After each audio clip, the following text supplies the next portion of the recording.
Bonjour et bienvenue dans ce nouveau Zoom de JP Morgan Asset Management.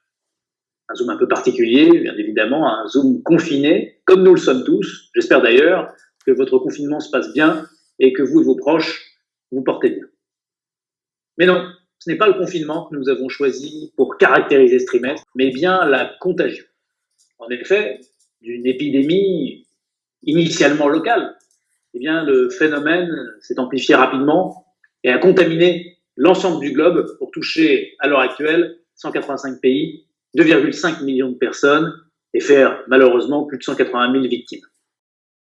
Les mesures qui ont été prises pour endiguer le phénomène, endiguer cette pandémie, ont naturellement eu un impact extrêmement fort et ont provoqué une contagion de l'univers sanitaire vers l'univers économique en contractant très fortement l'activité par ces mesures de confinement. Les chiffres sont très parlants de ce point de vue-là, outre les niveaux prospectifs offerts par les PMI, qui en France comme en Allemagne sont inférieurs à un niveau de 35, eh bien, les PIB qui ont été publiés pour le premier trimestre sont de ce point de vue-là édifiants. Près de 10% de contraction de l'activité en Chine, le pays qui devait être, encore une fois, la motrice de l'activité mondiale, 6% de contraction du PIB en France, alors même que le confinement n'avait duré que 15 jours sur les 3 mois du premier trimestre. Naturellement, étant donné l'ampleur de ce choc économique, de ce coup d'arrêt extrêmement brutal, eh bien, la contagion est passée de la sphère économique à la sphère financière très rapidement et très brutalement. Nous avons connu, notamment sur les marchés actions, qui sont le meilleur baromètre de ce point de vue-là, une baisse extrêmement violente de presque 20% sur la moyenne des marchés mondiaux, mais à une vitesse jusque-là jamais vue, puisqu'elle a été 2 fois plus rapide qu'en 1987, qui était jusque-là la baisse la plus brutale que nous ayons connue sur les marchés depuis la Deuxième Guerre mondiale. Bien sûr, cette baisse n'a pas été homogène. Nous avons retrouvé de manière marquante d'ailleurs les marchés asiatiques en haut du classement, relativement surperformants dans ce contexte de baisse, avec les États-Unis en milieu de peloton et l'Europe en lanterne rouge. Les marchés de crédit n'ont pas été épargnés par cette baisse extrêmement brutale et nous avons connu là aussi des baisses très importantes sur l'investment grade et plus particulièrement bien sûr sur le haut rendement, pire segment ayant été le high yield européen qui a baissé de l'ordre de 15% au premier trimestre. Même les dettes gouvernementales n'ont pas été immunes et ont connu des pics assez brutaux, là aussi, au paroxysme de la crise, avec parfois des baisses. Et seuls les bons du Trésor américain ont offert un havre de paix à l'investisseur pendant ce trimestre décidément très compliqué à gérer. Alors en revanche, si cette baisse a été très brutale lors du premier trimestre, on peut ignorer au moment où nous tournons cette vidéo que depuis lors, l'action conjointe et puissante des différentes banques centrales et des différents gouvernements, à grands coups de milliards, eh bien, ont soutenu fortement, à défaut de soutenir l'activité dans un premier temps, les perspectives offertes aux investisseurs. Et de ce point de vue-là, le chiffre qui nous paraît être le plus significatif a été le volume d'achat des différentes banques centrales des pays du G4 sur les 4 dernières semaines, qui ont été de l'ordre de 1200 milliards d'euros, un niveau jamais atteint, y compris au paroxysme de la crise financière. Bien sûr, ces soutiens inédits peuvent offrir des perspectives rassérénantes pour les investisseurs, mais néanmoins, il nous semble aujourd'hui qu'en rentrant dans une récession, eh bien, les perspectives ne justifient pas les valorisations que nous connaissons, puisque quelque part, les niveaux de contraction d'activité que nous connaissons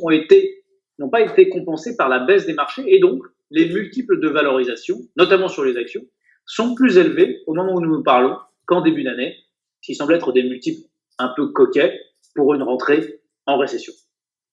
Alors, dans ce contexte de volatilité très importante, de baisse brutale du marché suite à un choc exogène au premier trimestre, de réaction coordonnée et puissante des différentes institutions, mais d'un rebond qui a accompagné cette action, comment se comporter, comment positionner et accompagner ses clients. Plus que jamais dans ce contexte, il importe d'être discipliné et d'offrir au portefeuille des axes de diversification et de décorrélation. C'est ce que nous proposons avec Global Macro Opportunities. Global Macro Opportunities a utilisé son extrême flexibilité à plein durant ce trimestre chahuté en faisant évoluer son taux d'exposition action entre 0 et 50%, ayant clos le trimestre plus proche de zéro, et ayant introduit aussi des positions diversifiantes, comme le yen ou comme l'or, pour traverser des épisodes de volatilité extrême. Le fonds a parfaitement rempli son rôle de décorrélation dans ce trimestre très baissier, où il a su afficher une performance positive à tout moment dans le trimestre, et affichant aujourd'hui une performance de plus de 3,4% au moment où nous nous parlons. À côté de cet axe de décorrélation, eh bien, nous proposons de construire des performances long terme sur deux thèmes actions. Global Healthcare d'une part, un thème qui, malheureusement, à l'heure actuelle, connaît de bonnes perspectives, mais en tout état de cause, des perspectives qui ne sont pas remises en cause par un ralentissement économique, des leviers structurels, des niveaux de valorisation qui, par rapport au territoire de la croissance, restent plutôt attractifs, avec ce faible bêta que nous apprécions tout particulièrement dans un contexte de marché erratique. Les performances long terme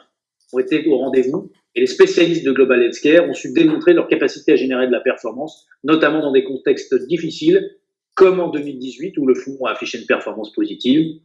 et comme depuis le début de l'année où là aussi les performances sont positives. À l'instar de Global Healthcare, US Technologies a affiché des performances positives en 2018 et depuis le début de l'année. Les perspectives sur ce segment très vaste sont encore au rendez-vous. En effet, même si les performances historiques ont été assez vertigineuses, eh bien, le contexte actuel nous démontre chaque jour un peu plus notre besoin insatiable de technologie pour communiquer, pour échanger, pour consommer. Et de ce point de vue, eh bien, le secteur recèle encore du potentiel de performance, et notamment sur sa partie la plus cyclique sans doute, que peuvent être des semi-conducteurs par exemple. Il me reste à vous remercier de votre attention et à vous recommander de prendre bien soin de vous dans cette période compliquée. Je vous dis à bientôt pour un nouveau mot et un nouveau Zoom.